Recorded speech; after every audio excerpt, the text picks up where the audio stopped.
نے بے قصوں کی دستگیری کی، سلام اس پر کہ جس نے بادشاہی میں فقیری کی، سلام اس پر جو امت کے لیے راتوں کو روتا تھا، سلام اس پر جو فرش خاک میں جھاڑے پہ سوتا تھا، سلام اس پر کہ جس نے سرار محبت سمجھائے، سلام اس پر کہ جس نے پتھر کھا کر پھول برسائے، سلام اس پر کہ جس کے گھر میں چاندی تھی نہ سونا تھا، سلام اس پر کہ ٹوٹا بوریا جس کا بچھونا تھا، سلام اس پر جو سچائی کی خاطر دکھ اٹھاتا تھا، سلام اس پر جو بھوکا رہ کے اوروں کو کھلاتا تھا۔ حمد و ثنا کے بعد انتہائی واجب الاحترام، قابل صد احترام بزرگوں اور دوستوں، تاریخ اسلام کے اندر صحابہ کرام رضوان اللہ تعالیٰ علیہ مجمعین کے ایسے واقعات بے شمار موجود ہیں کہ انہوں نے اسلام کی خاطر دین حق کے لیے کس طرح اپنے گھروں کو چھوڑا، وطن کو چھوڑا، اور دین کی خاطر کس طرح مصائب کو، مشکلات کو، تکالیف کو برداشت کیا۔ لیکن جس طرح صحابہ کرام رضوان اللہ تعالیٰ علیہ مجمعین دین اسلام کے لیے ان کی مشکلات، ان کی مصائب اور ان کی تکالیف ایک پورا باب ہے، اسی طرح صحابیات، تابعیات، صالحات، وہ خواتین جنہوں نے اسلام قبول کیا، انہوں نے بھی دین کے راستے کے اندر بڑی مشکلات کو برداشت کیا۔ تاریخ اسلام کے اندر ایسے بے شمار واقعات موجود ہیں کہ جہاں خواتین اسلام نے ایسی مثال قائم کی کہ وہاں مرد بھی دنگ رہ جاتے ہیں کہ کس طرح دین کے لیے انہوں نے مشکل سے مشکل حالات کو برداشت کیا۔ قرآن مجید فرقان حمید کی سورہ آل عمران ہے اور اس کی آیت نمبر 195 ہے۔ اس میں اللہ رب العزت ارشاد فرماتا ہے انی لا اضیع عمل عامل منکم من ذکر او انثی، کہ بے شک ہم کسی عمل کرنے والے کا عمل ضائع نہیں کرتے، چاہے وہ مرد ہو یا عورت ہو۔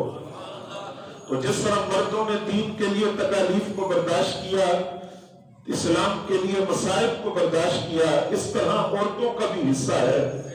قرآن کی یہ آیت جب نازل ہوئی اور اس کے نازل ہونے کا سبب مفسرین نے یہ لکھا کہ حضرت ام سلمہ رضی اللہ تعالیٰ عنہا جو نبی علیہ السلام کی زوجہ ہے، کائنات کے مومنوں کی ماں ہے اور نبی علیہ السلام کی ازواج میں سے سب سے آخر میں ان کا وصال ہوا۔ انہوں نے نبی علیہ السلام سے یہ سوال کیا، سوال دیکھیے کتنا خوبصورت ہے۔ یا رسول اللہ صلی اللہ علیہ وسلم، قرآن ہجرت کرنے والے مردوں کا ذکر تو کرتا ہے اور اسلام کی خاطر جہاد کرنے والے مردوں کا ذکر تو کرتا ہے، اور اسلام دین کے لیے تکلیف اور مصیبت برداشت کرنے والے مردوں کا ذکر کرتا ہے۔ کیا قرآن کے اندر کہیں عورتوں کا ذکر بھی موجود ہے کہ جن عورتوں نے دین کے لیے مصائب کو برداشت کیا، تکلیفوں کو برداشت کیا، اس پر قرآن کی آیت اتری سورہ آل عمران کے اندر، جس میں اللہ رب العزت نے خواتین اسلام کو، اسلام کی بیٹیوں کو پیغام دیا کہ ہم کسی عمل کرنے والے کا عمل ضائع نہیں کرتے، وہ مرد ہو یا عورت ہو۔ رب مردوں کے اعمال کو بھی دیکھ رہا ہے، عورتوں کا عمل بھی دیکھ رہا ہے۔ اس سے آگے قرآن نے ایک اور بات کہی، اور ان عورتوں کو جو ایک وہم تھا اس کو قرآن نے دور کیا۔ قرآن نے کہا کہ تم میں سے بات سے ہو۔ اس کی تفسیر مفسرین نے کی ہے کہ قرآن اصل میں بتا یہ رہا ہے کہ اگرچہ قرآن مجید کے اندر جہاد کا ذکر ہو، وطن سے ہجرت کا ذکر ہو، دین کے لیے مشکلات کو برداشت کرنے کا حکم ہو، اگرچہ وہاں مردوں کا ذکر ہوتا ہے، لیکن مردوں کے ضمن میں عورتوں کا ذکر ضرور موجود ہوتا ہے۔ وہ کیسے؟ خود قرآن کہتا ہے کہ تم میں سے بعد کا بعد ہے، مطلب یہ ہے کہ جب قرآن مرد کا ذکر کرتا ہے تو وہ مرد کسی عورت کا بیٹا ہی ہوتا ہے، وہ مرد کسی خاتون کی گود میں پلا ہوا ہے، کسی خاتون کی آغوش میں پلا ہے، اور وہ مرد اس کی کوئی بھی ہو، اس کی اصل کے اندر حضرت حوا علیہ السلام کا ذکر موجود ہے، تو عورت کا تعلق مرد کے ساتھ موجود ہوتا ہے۔ تو پھر میں اگرچہ مردوں کا ذکر ہے لیکن اس کے ضمن کے اندر اللہ رب العزت ان عورتوں کو بھی تحسین فرماتا ہے جنہوں نے اسلام کے لیے مشکلات کو برداشت کیا، اور پھر مردوں اور عورتوں دونوں کو مخاطب کر کے رب نے مشکلات کو برداشت کیا، تکالیف کو برداشت کیا. قرآن کہتا ہے ان عورتوں کو مخاطب کر کے کہ اللہ نے تمہارے نامہ اعمال کو ستھرا کر دیا ہے اور اس میں سے گناہوں کا نام و نشان مٹا دیا. ہجرت ویسے ہی گناہوں کو مٹا دیتی ہے، جہاد گناہوں کو مٹا دیتا ہے، شہادت گناہوں کو مٹا دیتی ہے. فرمایا اللہ نے تمہارے نامہ اعمال کو ستھرا کر دیا ہے اور اللہ نے تمہارے ساتھ وعدہ کیا ہے کس چیز کا؟ فرمایا اللہ نے تمہارے ساتھ جنت کا وعدہ کر دیا ہے جس میں اتنی نعمتیں ہیں کہ جن کو تم شمار نہیں کر سکتی.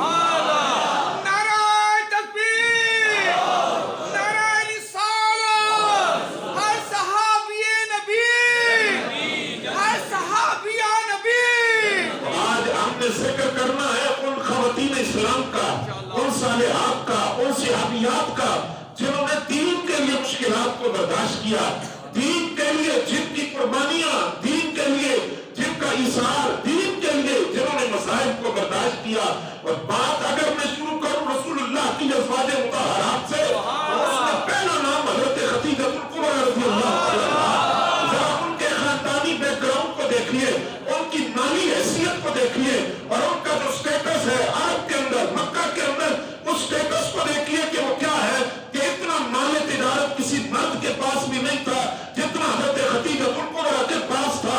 لیکن جب رسول اللہ سے نکاح ہوا، نبوت کا 7واں سال ہے، نبی علیہ السلام کو مکے کی ایک گھاٹی شیب ابی طالب کے اندر قید کر دیا گیا.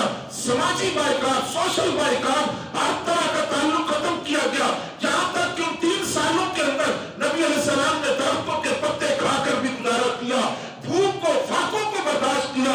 وہ کون تھی جو رسول اللہ کا دست و بازو بن کے اس مشکل وقت کے اندر 1 سال 2 سال نہیں، 7 نبوت کے 7ویں سال سے لے کر نبوت کے 10ویں سال تک 3 سال رسول اللہ کے ساتھ کھڑی رہی. ان کا نام حضرت خدیجہ الکبریٰ ہے اور نبوت کے 10ویں سال حضرت خدیجہ الکبریٰ کا وصال ہوا. وہ پردہ کر گئی تو نبی علیہ السلام نے فرمایا کہ میرے لیے غم کا سال ہے. ایک تو میرے چچا ابو طالب دنیا سے رخصت ہوئے، دوسرا میرا غم بتانے والی، میرے ساتھ مشکلات کو برداشت کرنے والی، دکھوں کو جھیلنے والی میری معزول زوجہ حضرت خدیجہ الکبریٰ دنیا سے پردہ کر گئی ہے. حضرت عائشہ صدیقہ عرض کرتی ہے میں جوان ہوں، آپ کے سامنے موجود ہوں، آپ بوڑھی خدیجہ کو یاد کرتے ہیں، آپ حضرت خدیجہ الکبریٰ کو آج بھی یاد کرتے ہیں. تو نبی علیہ السلام نے جو جملہ فرمایا عائشہ خدیجہ جیسی کوئی نہیں ہو سکتی، خدیجہ جیسی کوئی دوسری نہیں ہو سکتی. فرمایا کیوں؟ فرمایا اس لیے کہ جب میں نے مکے کی گلیوں میں قولوا لا الہ الا اللہ کا صدا بلند کی، پیغام بلند کیا تو ہر طرف سے کذبتا کی صدایں تھی، مجھے جھٹلایا گیا. ان آوازوں کے اندر صدقتا کی ایک صدا تھی جو سب سے پہلے حضرت خدیجہ الکبریٰ نے بلند کی ہے. اس وقت تک میرے پیچھے نماز پڑھنے والا کوئی نہیں تھا، سب سے پہلے جس نے نماز پڑھی ہے وہ حضرت خدیجہ الکبریٰ ہے. فرمایا جب اسلام کو مال کی ضرورت تھی، مال کس نے دیا؟ خدیجہ الکبریٰ نے دیا. اور فرمایا جب اسلام پر کڑا وقت آیا تو میرے ساتھ جس نے مشکلات کو برداشت کیا ہے وہ ایک میں تھا، دوسری حضرت خدیجہ الکبریٰ.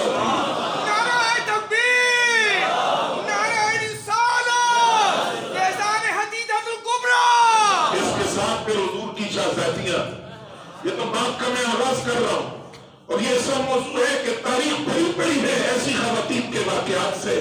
لیکن آج اسلام کی بیٹی نہ پڑھے تو اس کا اپنا قصور ہے کہ ہماری اکابر مائیں اور ہماری بیٹیاں تاریخ کے اندر جن کا نام موجود ہے ان کا کردار کیا تھا. رسول اللہ کی شہزادیوں کا ذکر پڑھیے جو نبوت کی آغوش میں پلی ہے، جن کو گھٹی رسول اللہ کا نوابِ تحت ملا ہے اور جو حضور کے زیر سایہ تربیت چڑھی ہے. نبیوں کے امام کی بیٹیاں ہیں لیکن لاڈ میں نہیں پلی، اتنے ناز میں نہیں پلی کہ دین کے لیے مشکلات کو برداشت نہ کر سکتی. آقا کریم صلی اللہ علیہ وسلم کی بیٹی وہ حضرت سیدہ زہرا پاک ہو، سیدہ رقیہ ہو، سیدہ ام کلثوم ہو یا سب سے بڑی شہزادی حضرت سیدہ زینب ہو، ہر ایک نے دین کے لیے مشکلات کو برداشت کیا. سیدہ رقیہ وہ ہے جنہوں نے 2 مرتبہ اپنے وطن کو عثمان غنی کے ساتھ ہجرت کر کے اپنا وطن چھوڑا اور ان کے لیے رسول اللہ نے فرمایا لوط علیہ السلام کے بعد وہ مرد جس نے بیوی سمیت اپنے وطن کو دین کے لیے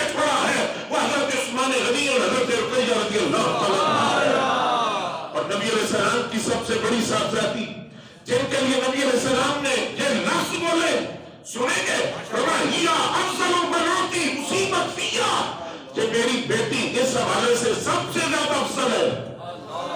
ویسے تو سیدہ زہرا افضل ہے نا، کیونکہ نبی علیہ السلام کی اولاد ان سے چلی ہے، لیکن فرمایا اس حوالے سے میری بیٹی سیدہ زینب ساری بیٹیوں پر فضیلت رکھتی ہے۔ کیوں؟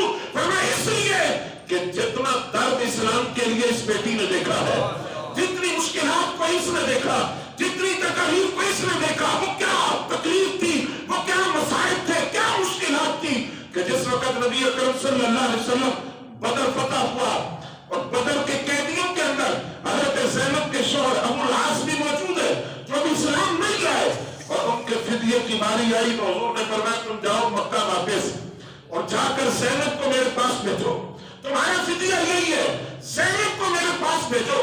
سیدہ زینب رضی اللہ تعالیٰ عنہا جس وقت مدینہ طیبہ کی طرف رفتے سفر باندھتی ہے، تاریخ کا اتنا دردناک منظر ہے کہ حضرت سیدہ زینب کا راستہ روکا گیا، نبی علیہ السلام کی بیٹی کو بھی معاف نہ کیا گیا، نیزہ مارا گیا، جبکہ وہ امید سے تھی اور ان کے پیٹ کے اندر نیزہ لگا، زخمی ہوئی، گر گئی، اور زخمی ہونے کی وجہ سے کئی دن تک سفر جاری نہ رکھ سکی، اور زخمی ہونے کے ساتھ جب وہ مدینہ طیبہ پہنچتی ہے تو حضور نے روتے ہوئے استقبال کر کے فرمایا میری یہ بیٹی ہے، یہ سب سے زیادہ افضل ہے اس بنیاد پر کہ اس نے دین کے لیے بہت مشکلات کو دیکھا ہے، اور جس وقت ان کا وصال ہوا تو اس وقت محدثین نے لکھا ہے اللہ نے ان کو شہادت کی موت عطا کی۔ کیوں؟ فرمایا اس لیے کہ ان کا وصال اسی زخم کی وجہ سے ہوا تھا جو کفار نے نیزہ مارا تھا، اور جب ان کا وصال ہوا نبی علیہ السلام نے فرمایا جب ان کو غسل دے لو تو پھر مجھے خبر دینا، میری اجازت کے بغیر ان کی تدفین نہیں ہوگی۔ غسل دے دیا گیا تو رسول اللہ نے اپنا تہمت اتار کر دیا، فرمایا یہ زینب کے وجود کو اس چادر کے اندر قبر میں رکھا جائے گا، اور اس چادر رسول کی برکت سے رب کائنات ان کی قبر کو جنت کا باغ بنا دے گا۔